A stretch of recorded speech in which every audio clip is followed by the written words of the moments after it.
Buonasera. I quotidiani in queste settimane hanno scritto paginate su paginate sulla cosiddetta P4. Il burattinaio, secondo quanto emerge dalle intercettazioni, è Luigi Bisignani, un pregiudicato condannato ai tempi di Mani Pulite per la tangente Enimont. Questo personaggio aveva ed ha, a quanto è dato sapere, in pugno uomini di governo, magistrati, manager di importanti società pubbliche e anche private, eppure l'ex direttore della RAI Masi. Tra gli adepti importanti di questa, chiamiamola confraternita, c'è Alfonso Papa, deputato del PDL, ex direttore generale del Ministero della Giustizia e componente della Commissione parlamentare d'inchiesta sul fenomeno mafioso. Un personaggio che vive alla grande, poteva permettersi di regalare una Jaguar all'amante.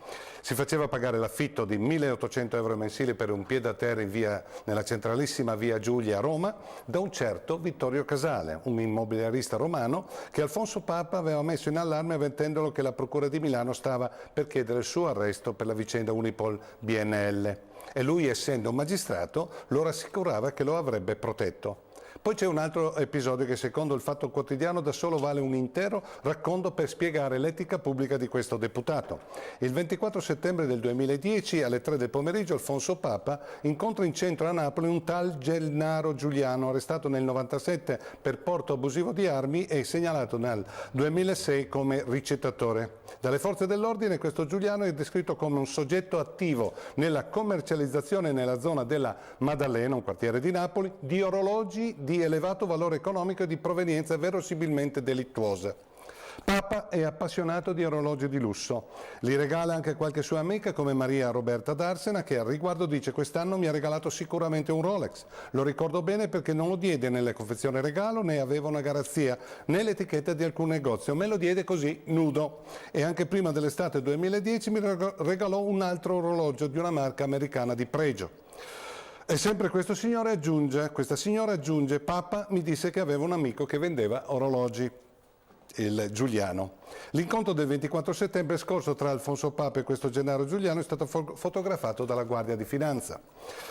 Per questo e molto altro ancora, i PM Woodcock e Curcio hanno chiesto e ottenuto dal GIP l'arresto per favoreggiamento, concussione, corruzione e estorsione del parlamentare. Ora spetta alla Camera l'autorizzazione per procedere al suo arresto. Un componente della commissione della Giunta, Nino Lopresti, a nome del FLI, dice che proteggere Papa sarebbe la cosa peggiore che potrebbe fare la casta, perché a leggere i capi di imputazione c'è da rimanere atterriti. Federico Colomba, componente in Giunta per Italia dei Valori, dichiara: è una porcilaia. Palomba si augura anche che nel centrodestra ci sia qualcuno stanco di coprire queste porcherie.